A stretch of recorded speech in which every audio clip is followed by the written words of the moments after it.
이는 내가 이미 이 성전을 택하고 거룩하게 하여 내 이름을 여기에 영원히 있게 하였음이라. 내 눈과 내 마음이 항상 여기 있으리라. 너희가 하나님의 성전인 것과 하나님의 성령이 너희 안에 계시는 것을 알지 못하느냐. 아멘. 오늘 하나님의 말씀은 성전이 이제 솔로몬이 성전을 완공한 그런 모습이 5, 6, 7장을 통해서 나옵니다. 그래서 성전의 의미가 무엇인가? 그다음에 고린도전서에 보면 바울이 너희는 하나님이 거하는 성전이다. 이렇게 내가 성전이 됐어요. 그러면 그 과정이 어떻게 이루어지는지 그 성전의 의미가 뭔지 한번 살펴보기로 하겠습니다. 지난 시간에 생각해 봤듯이 역대상과 역대하는 한 권의 책입니다. 그래서 역대상이 29장, 역대하가 36장, 그래서 65장이죠. 그래서 1장부터 9장은 아담에서부터 포로기까지 족보가 기록되었는데 정체성에 대해서 말하고 있다. 이스라엘 백성이 바벨론에 70년 동안 포로로 살다가 돌아와서 이제 그 우리가 누구냐를 알리기 위해서 역대 상하가 기록됐다고 말씀드렸습니다. 그래서 우리는 하나님이 만드시고 하나님이 이끄시는 하나님의 자녀다. 우리의 정체성은 하나님의 자녀다. 그래서 아담부터 족보가 시작되었습니다. 그 다음에 역대상 10장부터 역대하 9장까지 거의 30장에 가깝게 솔로몬이 성전을 짓고 싶었지만 짓지 못해서 성전을 지을 수 있는 준비를 다 합니다. 그 다음에 역대하 1장에 나오면 솔로몬이 이제 성전 건축을 시작합니다. 이 성전을 건축하는 게 거의 30장이 할애가 됐어요. 그러면 역대상하 절반이 성전을 준비하고 건축하는데 할애가 됐다는 것은 굉장히 중요하다라는 것을 말해주고 있습니다. 그래서 성전을 준비하고 성전을 건축하고, 그래서 성전의 중요성, 그 성전의 핵심이 예배잖아요. 그래서 성전의 중요성에 대해서 얘기하고 있고요. 그 다음에 역대하 10장에서 36장까지는 이미 북이스라엘이 멸망을 당했기 때문에 없어요. 남유다만 겨우 살아서 포로에서 귀환해서 왔거든요. 그래서 남유다의 왕들의 족보만 기록이 돼 있어요. 이것은 역사를 말하는데 우리나라의 왕이 20명이 있었다. 남유다에 이렇게 말하는 거예요. 지금은 그 페르시아의 속국으로 있어서 총독이 있지 왕이 없습니다. 그래서 왕이 없는데 우리나라에 20명의 왕이 있었는데 그 중에 8명이 선한 왕, 나머지 12명은 악한 왕. 그 8명은 하나님을 따라서 하나님 뜻에 맞게 살려고 애썼다. 그 8명이 하나님의 뜻대로 살았을 때는 우리나라가 부흥하고 부강했다. 그러나 12명의 그 왕이 하나님의 뜻을 거슬렸기 때문에 이 나라에 하나님이 이제 외부의 환난과 외부의 침입을 통해서 우리가 어려움을 당했다. 그래서 우리가 왜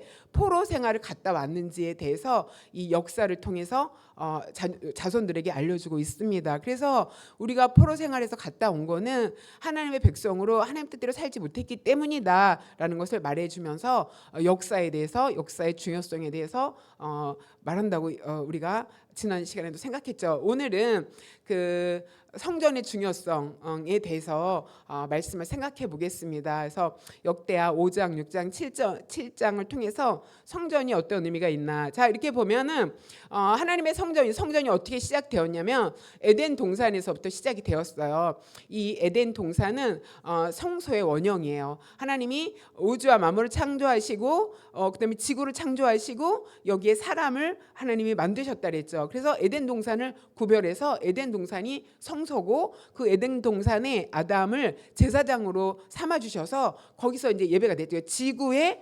성소죠. 자, 그랬는데 그 에덴 동산에서 시작된 그 하나님을 예배하는 거, 이때는 성전이 필요가 없었어요. 왜냐하면 하나님과 아담과 하와가 죄가 없었던 상태이기 때문에 항상 교제하고 하나님 앞에 나아갔거든요. 그래서 하나님이 우주 전체에 창세기 1장 1, 2절에 보면은 성령이 운행하였더라 이렇게 나와. 흑암 중에 성령이 운행하였더라 이렇게 지구 표면을 쌓으면서 운행하였다. 전 우주가 하나님이 임재하시는 곳이었거든요. 그런데 죄악으로 말미암아 타락한 이후에 에덴의 성소가 제단이 되었습니다. 제단 성소. 이 제단은 아브라함 족장 때부터, 그러니까 노아가 방주에서 나와서 제단을 쌓았다라는 기록이 나오고 있고요. 그다음에 아담이 갈대아 우르에서 하나님 앞에 부름을 받고 또 나서서 하나님 앞에 제단을 쌓았다 이렇게 나옵니다. 그다음에 이삭도 제단에 하나님 앞에 제단을 쌓아서 예배했다. 야곱도 이제 에서에게 도망가고, 에서가 죽인다고 하니까 이제 외갓집으로 도망갈 때 그 정처 없이 가는 그 들판에서 돌베개 베고 잘 때 하늘 문이 열리죠. 그러면서 하나님의 천사가 오르락 내리락 하면서 야곱이 드디어 내가 하나님을 여기서 배웠다 해서 거기 베델에 제단을 쌓고 약속을 하죠. 내가 돌아와서 여기에 하나님의 성소를 짓게, 성전을 하나님께 제사를 드리겠습니다라고 약속을 하죠. 그렇게 제단, 그래서 족장 시대에는 제단이 성소였다 이렇게 볼 수가 있습니다. 그 다음에 족장 시대가 지나면서 모세가 이스라엘 백성을 출애굽시키면서 하나님이 모세를 시내산에서 만나시죠. 그래서 하나님이 모세에게 장막을 만들어라. 그래서 하나님이 모세와 시내산에서 만날 때 두 가지를 말씀하십니다. 십계명의 두 돌판에 율법을 주시고, 그다음에 성막, 장막, 회막 이렇게 다 말하는데 그것을 지어라. 그것을 말하면서 장막은 이제 옮겨 다니는 거죠. 옮겨 다니는 장막을 져서 장막 성소가 이제 시작이 되어서 모세 때부터 장막에서 하나님을 예배하는 일들이 일어났습니다. 이 장막이 솔로몬 시대에 와서 이제 가나안에 정착해서 살면서 이제 움직일 필요가 없으니까 고정된 장소에 성전을 짓습니다. 그래서 솔로몬이 성전을 짓고 그 성전에서 하나님을 예배하게 되죠. 그래서 이 성소가 됩니다. 그런데 바벨론하고 전쟁하면서 이 솔로몬이 지은 성전이 다 파괴가 됐죠. 성전이 다 파괴가 됐고, 그 다음에 이 성전이 파괴됐을 뿐 아니라 그 언약궤도 잊어버렸거든요. 그 다음에 갔다 와서 재건을 하긴 했지만 그 재건하는 것도 다 그 그리스가 또 침범함으로 인해서 재건한 성전도 다 무너지게 됐습니다. 그 다음에 이 성전이 예수 그리스도로 와서 예수 그리스도가 성전이 되는 거예요. 그 앞에 헤롯 성전이 있거든요. 신약 시대 초대 헤롯 성전이 있는데 그것은 여기서 성경에 쳐주지가 않습니다. 성전을 건축할 때는 하나님의 명령에 의해서 하나님의 인도함 따라 성전이 지어져야 되는데 헤롯은 정통 그 다윗의 혈통이 아니에요. 이두메 사람, 이방 사람인데 자기가 왕권을 찬탈하고 로마의 허락을 받아서 왕이 되었기 때문에 늘 불안했어요. 그리고 유대의 사람들은 헤롯을 왕으로 인정하지 않았어요. 왜냐하면 다윗의 혈통이 아니기 때문에. 그래서 헤롯은 늘 불안했기 때문에 유대의 사람들에게 잘 보이고 싶어서 성전을 40년 동안 지어서 엄청나게 화려하게 성전을 지었죠. 그러나 그 성전은 인정받지 못하고 그 성전도 로마에 의해서 AD 70년에 파괴가 됩니다. 그런데 이 성전에서 하나님을 예배한 성전이 예수님이 이 땅에 오시면서 예수님이 성전이 되십니다. 그래서 예수님이 성전이 되시기 때문에 이런 건물의 성전이 다시 필요가 없게 되고 다시 언약궤도 찾지 못하죠. 그래서 지금까지 언약궤가 어디 있는지 모른다 해서 언약궤가 하나님이 찾지 못하도록 하셨습니다. 근데 보고에 의하면 어디인가 누가 찾아서 보관하고 있다 막 이런 말이 있긴 하지만 하나님께서 언약궤와 성전을 다 무너뜨렸었어요. 왜냐하면 예수 그리스도가 성전으로 왔기 때문에 그런 게 필요하지 않다는 뜻이죠. 그다음에 예수님께서 이 땅에 성전으로 계시다가 부활해서 승천하신 후 신약의 교회가 생겼죠. 교회 공동체가 성전이 된 거예요. 그래서 이 교회 공동체가 성전이 되고 성도가 아까 고린도에서 봤듯이 너희가 하나님의 성령이 거하는 성전인 줄 모르느냐 이렇게 말씀했듯이 내가 성전이 된 거죠. 그러니까 성전은 에덴에서 제단으로, 제단에서 성막으로, 성막에서 성전으로, 성전이 예수님 안에서 완성이 되고 그다음에 교회 공동체가 성전이다. 그래서 여기 모이는 것은 예배하는 거, 교회는 성전이 아니고 건물이에요. 그러나 하나님을 믿는 사람들이 모이는 그곳, 한 명 한 명이 공동체가 성전이고 내가 하나님의 성전이 되는 거죠. 자, 이렇게 성전이 발전해 왔다. 이 마지막에 하늘에서 이 하나님의 성전이 이제 완성이 되는 거죠. 우리가 예수님이 재림하셔서 우리가 예수님과 함께 하나님 앞에 서는 그날 완전한 성전이 이루어집니다. 이렇게 하나님의 성전은 이렇게 유기적으로 발전돼 왔다라는 것을 여러분이 기억하시기 바랍니다. 그러면서 오늘 이 솔로몬 성전이 우리에게 주는 그 의미, 그러면 성전은 어떤 의미가 있냐 하는 것을 살펴보기로 하겠습니다.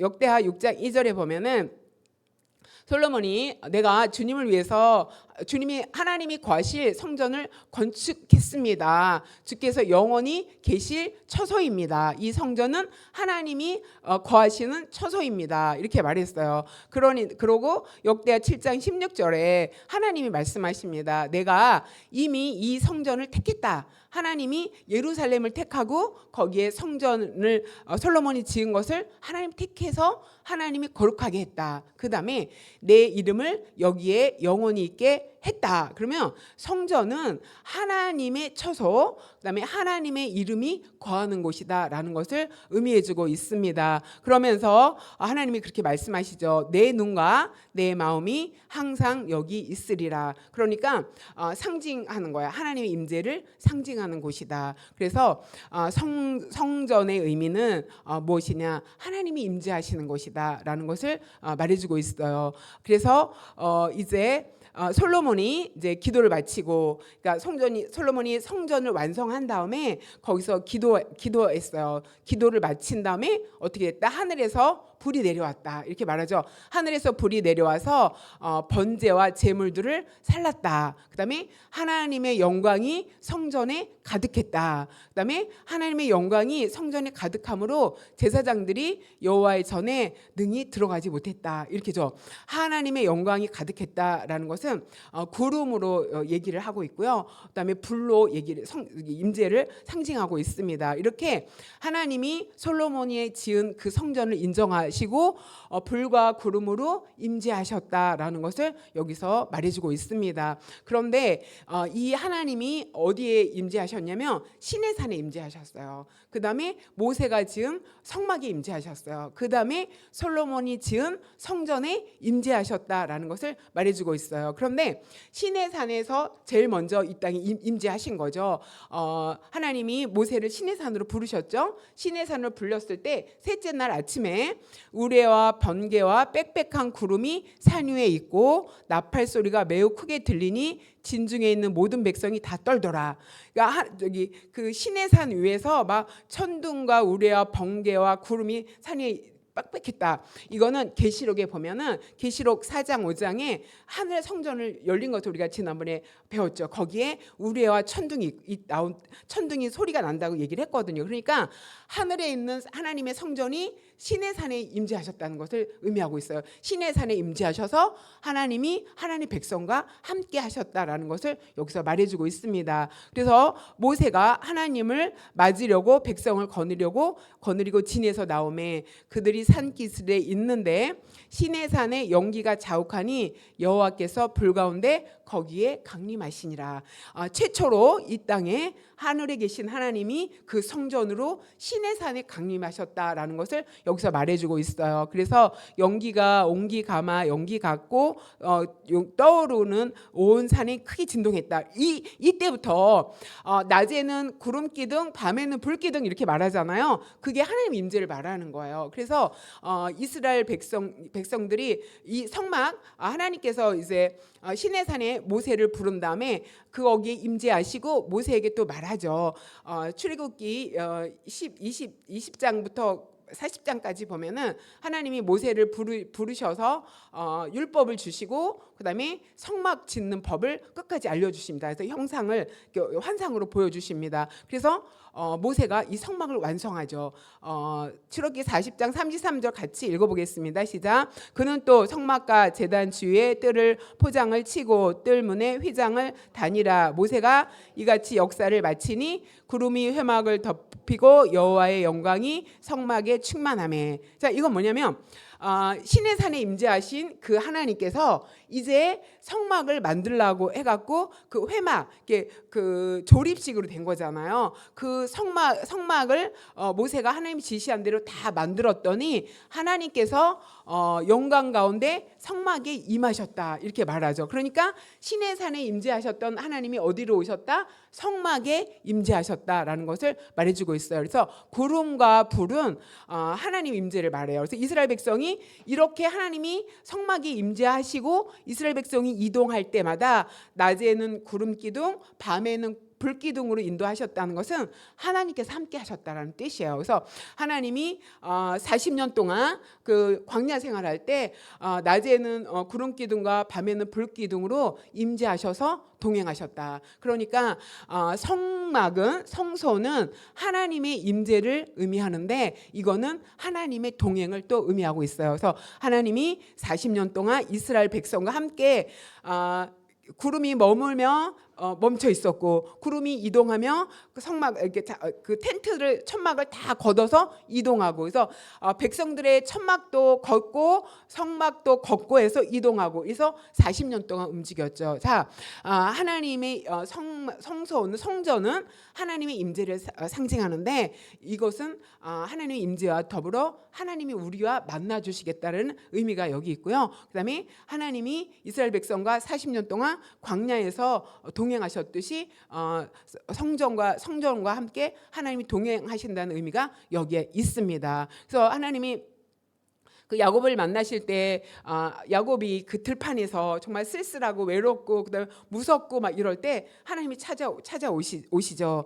그 하나님이 야곱이 외삼촌 집에서 20년 동안 살다가 가족을 거느리고 다시 돌아올 때 하나님이 베델에 가서 다시 약속한 제사를 하나님께 드리라고 얘기했거든요. 그러니까 하나님이 야곱과 함께 베델에서 야곱을 만나 주시고 그 야곱과 함께 20년 동안 동행하셔서 다시 베델로 돌아오는 그런 은혜가 있었고 하나님이 동행하는 은혜가 있었습니다. 자, 바울은 너희가 하나님의 성전이라고 말했습니다. 그러면 내가 성전이 되었는데 내가 성전이라는 의미는 뭐냐면 내 안에 하나님이 임재하신다는 것을 의미하고 있습니다. 그렇기 때문에 나는 늘 하나님의 임재와 함께 거하느냐 이렇게 점검하면서 하나님과 동행하는 저 여러분 되시기를 소망합니다. 우리가 예수님을 믿고 예수님을 영접하며 성령이 우리 안에 거하시셔서 성령이 우리 안에 거하시면서 내가 성전이 되어서 하나님이 임재하신다. 그러니까 하나님이 거룩하니 너희도 거룩하라 이렇게 말씀하고 있습니다. 왜냐하면 내가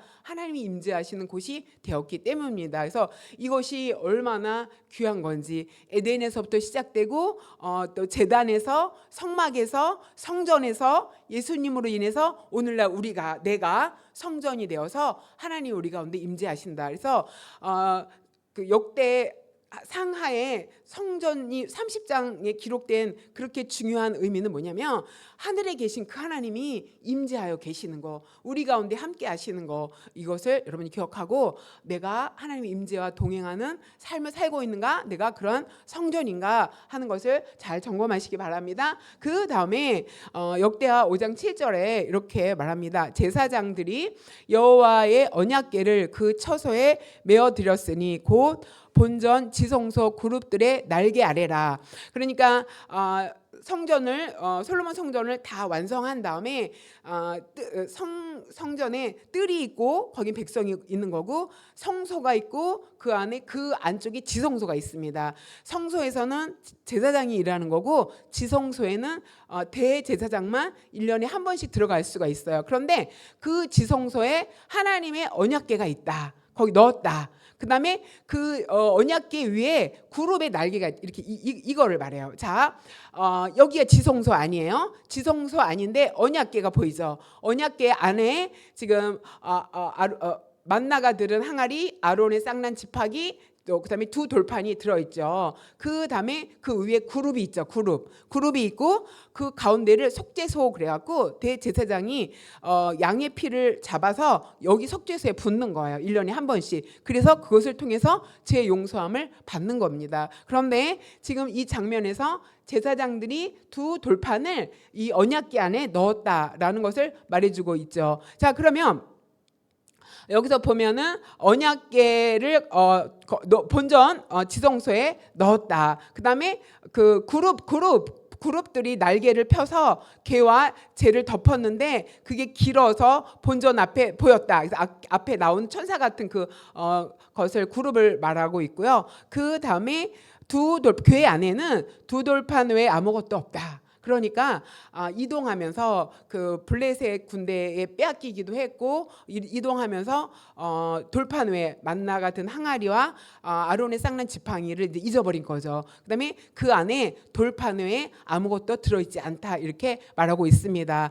자, 지성소 안에 있는 언약궤, 이 언약궤는 그 하나님의 말씀을 말하죠. 하나님의 약속을 말하죠. 말씀이 중심이 되는 곳이다. 성전의 의미는 뭐냐? 이 언약궤가 가장 중요한 지성소에 있었던 것처럼 우리 안에 내 영혼의 지성소에 하나님의 언약과 함께 해야 된다. 하나님의 언약의 말씀과 함께 해야 된다라는 것을 여기서 의미하고 있습니다. 자, 언약궤는 계시록 11장 9절 한번 같이 읽겠습니다. 시작. 이에 하늘에 있는 하나님의 성전이 열리니 성전 안에 하나님의 언약궤가 보이며 또 번개와 음성들과 우레와 지진과 큰 우박이 있더라. 하늘에 번개, 음성, 우레, 지진 앞에서 시내산에서 이런 게 똑같이 있었죠. 하늘에 하나님의 성전이 시내산에 옮겼죠. 그런데 요한이 하나님의 성전이 열린 것을 봤더니 거기에 뭐가 있다? 하나님의 언약궤가 있다. 그러면 이 언약궤는 두 돌판에 무엇이 기록되어 있어요? 십계명 기록되어 있잖아요. 이 언약은 영원한 언약이다. 이 언약은 하나님의 성전에도 있다라는 것을 말해주고 있죠. 그러니까 이 언약 중심의 삶을 살아야 된다라는 것을 말하고 있어요. 이건 뭐냐면은 자, 십계명의 두 돌판은 계명이 10계명이 들어 있잖아요. 한 계명은 1계명부터 4계명까지, 한 돌판에는 5계명부터 10계명까지 이렇게 적혀 있습니다. 그러면 언약의 두 돌판은 10계명을 의미하는데 이 10계명 중에서 4계명이 중심 계명이에요. 4계명은 뭐예요? 안식일을 거룩하게 지키라. 안식일 계명. 안식일을 거룩하게 지키라는 건 뭐예요? 예배를 말하죠. 예배를 중심으로 1계명과 3계명은 하나님을 사랑해라. 그다음에 우리가 그 창조 언약을 공부했죠. 하나님에 대해서는 합당한 예배를 드려라. 예배자가 돼야 된다. 그러니까 1계명부터 3계명은 하나님을 사랑하는데 하나님 앞에 합당한 예배를 드리라는 것을 의미하고 있고요. 그다음에 5계명부터 10계명은 이웃을 사랑하는데 공정한 통치자가 되라 이렇게 말씀하셨죠. 이 5계명부터 10계명은 공정한 통치자가 되기 위한 기준으로 하나님이 우리에게 주신 것이다라는 것을 여러분이 기억하시기 바랍니다. 그래서 언약의 그 두 돌판이 의미하는 것은 4계명의 예배를 중심으로 하나님께 합당한 예배를 드리고 이 땅과 공동체를 향하여 공정한 통치자가 되어야 되는 그런 삶을 살아야 된다는 것을 의미하는 것을 여러분이 기억하시기 바랍니다. 그래서 이 성전은 말씀이 중심이 되고 언약이 중심이 된다. 예배를 중심으로 하나님에 대한 사랑과 이웃에 대한 사랑을 실천해야 된다라는 것을 의미하고 있어요. 그런데 조건이 있죠. 하나님이 내가 네 기도 들었다 이렇게 말씀하시면서 17절에 이렇게 말하죠. 네가 만약에 다윗이 행한 것 같이 내 앞에서 내 명령을 지켜서 행하면 내 율례와 법규를 지키면 말씀에 순종하면 내가 내 나라를 견고하게 하겠다. 다윗과 언약한 것을 다 이루겠다 이렇게 말씀하셨어요. 그러나 19절에 너희가 만일 돌아서서 내가 너희 앞에 둔 율례와 규례와 명령을 버리고 하나님의 말씀을 불순종하고 하나님의 말씀을 떠난다면 다른 신을 섬긴다면 어떻게 한다? 내가 뿌리째 뽑아내겠다. 이 성전도 내가 버리겠다. 이렇게 말씀하셨어요. 그러니까 언약이 얼마나 중요하다는 것을 이야기하고 있죠. 솔로몬이 이 성전을 짓는데 7년이 걸렸고 어마어마하게 화려하게 지었어요. 그런데 하나님은 너희가 하나님의 말씀에 순종하지 않고 이 언약대로 지키지 않고 우상을 숭배하면은 이 화려한 성전도 내가 버리겠다. 그다음에 너희 뿌리도 내가 뽑아서 버리겠다 이렇게 말씀하고 있습니다. 그러니까 하나님의 말씀을 중심되는 삶이 되어지는 것과 말씀에 순종하는 것과 순종하지 않는 것이 얼마나 중요한 것인 것을 여기서 말해주고 있습니다. 자, 우리는 하나님의 성전된 우리는 내 삶이 말씀이 중심이 되는, 그래서 이 언약은 거룩한 삶을 우리에게 요구하시는 거예요. 거룩한 삶을 살아라. 하나님과 어떻게 함께하는 것과 어떻게 거룩한 삶을 살아야 되는지에 대한 지침을 우리에게 주고 있습니다. 그러니까 내가 성전이라면 내가 말씀을 중심하고 살고 있는가, 내가 말씀을 붙들고 살고 있는가, 내가 말씀을 순종하고 살고 있는 거, 이게 굉장히 중요하다는 거 여러분이 기억하시기 바랍니다. 그 다음에는 이제 6장 12절에 보면 솔로몬이 여호와의 제단 앞에서 이스라엘의 모든 회중과 마주서서 손을 펴니라. 회중과 마주서서 손을 펴면서 솔로몬이 기도하죠. 그래서 솔로몬이 그가 그 위에 서서 이스라엘 모든 회중 앞에서 무릎을 꿇고 하늘을 향하여 손을 펴고 하나님 앞에 무릎 꿇고 두 손을 들고 하나님 앞에 기도하고 있습니다. 이렇게 기도합니다. 이스라엘 하나님 여호와여, 천지에 주와 같은 신이 없습니다. 하나님 외에 다른 신이 없습니다. 이렇게 기도합니다. 그 다음에 온 마음으로 주 앞에 행하는 주의 종들에게 언약을 지키시고 은혜를 베푸십시오 하면서 하나님께 기도하는 모습을 보여주고 있습니다. 그러면서 7가지 솔로몬의 기도가 나오죠. 하나님, 범죄했을 때 여기 와서 죄를 회개하면 용서하여 주시옵소서. 전쟁에 나갈 때 하나님 전쟁에 나가면서 기도할 때 기도를 들어주시옵소서. 패할 때 또 우리가 돌이켜 기도할 때 기도를 들어주십시오. 이방인이 와서 기도할 때 기도를 들어주십시오. 또 포로로 잡혀갔을 때 그곳에서 깨닫고 기도할 때 기도를 들어주십시오. 이렇게 말하죠. 그러니까 솔로몬은 이스라엘 백성이 나중에 하나님을 떠나서 포로가 될 수도 있다는 것까지 내다보는 것을 볼 수가 있습니다. 그렇게 기도했더니 두 번째 하나님이 솔로몬을 찾아오십니다. 첫 번째 하나님이 일천번제를 솔로몬이 하나님께 드렸을 때 그 밤에 하나님이 솔로몬을 찾아오죠. 나한테 구해라 이렇게 말했죠. 근데 오늘 이 7장 12절에는 두 번째 하나님이 솔로몬을 찾아오셔서 말씀하시는 거예요. 뭐라고 말씀하시냐면 내가 이미 내 기도를 들었다. 이곳을 택해서 내가 제사하는 성전을 삼았다. 이렇게 말씀하십니다. 그러면서 하늘 문이 닫히고 비가 내리지 않고 메뚜기들이 토산을 먹게 하는 자연재해가 이 땅에 임하거나 혹은 전염병이 백성 가운데 유행할 때 내 백성들이 악한 길을 떠나서 하나님 앞에 나와서 기도하고 내 얼굴을 찾으면 내가 그 기도를 듣고 어떻게 한다? 용서하겠다. 이렇게 말씀하십니다. 그 다음에 내가 그 땅을 고치겠다. 이렇게 말씀하십니다. 그러니까 하나님의 집은 무엇이다? 성전은 하나님 앞에 나와서 기도하는 집이라는 것을 여러분이 기억하시기 바랍니다. 그 다음에 이사야 56장 7절에 보면 이렇게 말하죠. 그들을 나의 성산으로 인도하여 기도하는 내 집에 그들을 기쁘게 할 것이다. 하나님께서 이사야에게 그렇게 말씀하십니다. 내 백성을 성산으로 인도하고 기도하는 내 집에서 그들을 기쁘게 할 것이다. 그러니까 성전은 뭐다? 하나님의 기도하는 집이다라는 것을 여기서 의미하고 있습니다. 그 다음에 그들이 거기서 번제와 희생 제사를 드리며 내가 그 제사를 받을 것이다. 내 집은 만민이 와서 기도하는 집이다. 이렇게 말씀합니다. 근데 마태복음에 보면 예수님이 이 이사야의 말씀을 가지고 와서 또 말씀을 전하는 것을 볼 수가 있습니다. 기록된 바 내 집은 기도하는 집이라 일컬음을 받으리라 하였거늘 너희는 강도의 소굴을 만들었다. 그래서 예수님이 성전을 정화시키죠. 자, 이렇게 성전은 뭐다? 기도하는 집이다. 여러분, 너희가 성전이다 이렇게 말씀하셨습니다. 오늘 우리가 성령이 거하는 성전이 되었습니다. 그러면 우리는 뭐가 돼야 되느냐? 기도하는 사람이 돼야 될 줄 믿습니다. 그래서 하나님이 기뻐하시는, 또 하나님과 만나는, 또 하나님 앞에 우리의 여러 가지 상황을 기도하여 아랠 때 하나님이 들으시고 용서하시겠다. 또 하나님이 고치시겠다 이렇게 말씀하셨습니다. 그래서 우리가 기도하면 거기에 용서가 있고 회복이 있다는 것을 기억하시기 바랍니다. 다니엘이 보면은 다니엘 6장에 보면은 다니엘이 하루에 3번씩 예루살렘을 향해서 기도했습니다. 그런데 다리오 왕이 120도를 다스리고 있었는데 3명의 총리를 세우고 다니엘을 그 위에 최고의 총리로 세우려고 하니까 이방 사람이잖아요. 거기에 많은 대신들이 다니엘을 너무 싫어했어요. 그래서 트집을 잡고 싶어 했는데 트집 잡을 일이 없어요. 그래서 신앙에 관한 거 아니면 트집을 잡을 수 없겠다 해서 왕을 만나서 이런 30일 동안 왕 외에는 모든 신에게 기도하거나 절할 수 없다. 그렇게 만약 어기면 사자굴에 던지는 것을 법으로 체결해서 도장을 찍게 만듭니다. 그러면서 다니엘이 기도하는 것을 보고 왕에게 가서 이제 고소를 하죠.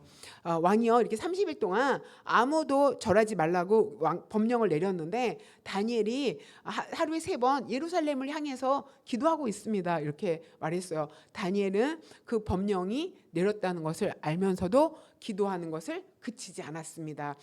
솔로몬이 말한 그 기도, 우리가 포로로 끌려가서 하나님의 성전이 있는 예루살렘을 향하여 기도하거든 하나님께서는 그 기도를 들어주십시오. 이 말씀을 다니엘이 알았던 것 같아요. 그래서 하루에 3번 그 법령이 있는 것을 알았지만 기도했어요. 그래서 어떻게 됐어요? 신고를 받으니까 다니엘이 사자굴 속에 던져지게 됐죠. 다리오 왕은 다니엘을 너무 사랑하고 신뢰했기 때문에 너무 아깝다고 생각했기 때문에 막 구하려고 했지만 본인이 찍은 그 법령이기 때문에 범할 수가 없었어요. 그래서 성경에 보면 그 다리오 왕이 모든 즐거운 잔치를 다 물렸다. 밤새도록 잠을 못 잤다 이렇게 말해요. 그래서 새벽 일찍 그 사자굴에 찾아옵니다. 다니엘아, 살아계신 하나님이 너를 건지셨느냐? 이렇게 물어봤을 때 거기서 다니엘의 목소리가 나오죠. 이렇게 기도할 때 다니엘은 목숨의 위협이 있고 명예의 위협이 있었지만 굴하지 않고 하나님 앞에 기도했을 때 하나님이 다니엘을 살리시고 또 다니엘을 더 높은 자리로 이끄셨던 것을 우리가 성경을 통해서 알 수가 있습니다. 이렇게 성전의 의미, 성전이 무엇이냐? 기도하는 집이다. 그러면 우리는 성전으로서 어떻게 해야 되느냐? 하나님 앞에 나와서 내가 잘못했을 때, 내가 부족한 것이 있을 때, 내가 구하는 것이 있을 때 하나님 앞에서 나와서 기도하고 내 얼굴을 찾으면 하나님께서 듣고 용서하실 것은 용서하시고 고칠 것은 고쳐서 용서와 회복을 기도를 통해서 이루시겠다는 하나님의 말씀이 저와 여러분 가운데 이루어지고 성취되어지기를 소망합니다. 이렇게 하나님의 집은 하나님의 성전은 하나님이 임재하는 곳이다. 그래서 성전이라면 하나님 임재가 있어야 된다. 그다음에 성전은 언약이 중심이 된다. 하나님의 말씀이 중심이 되는 곳이다. 성전은 기도하는 하나님의 집이다. 그렇다면 우리가 오늘 기도할 때 하나님 제가 늘 주님의 임재를 경험하게 하시고 주님의 임재 안에 거하게 하여 주시옵소서. 그런 성전이 되게 하여 주시옵시오. 함께 기도했으면 좋겠고요. 하나님 주의 언약 4계명 예배를 중심으로 하나님께 합당한 예배를 드리고 공정한 통치자가 되어서 이웃을 사랑하는 자로 살게 하여 주시옵소서. 이렇게 기도했으면 좋겠고요. 또 하나님 기도 안에 깨어서 기도하는 집으로서 늘 기도하여 주님과 함께하는 그런 성전의 의미를 이루게 하여 주시옵소서. 이렇게 함께 기도하도록 하겠습니다. 기도합니다. 하나님 감사합니다. 아버지여, 성전이 얼마나 중요한 것을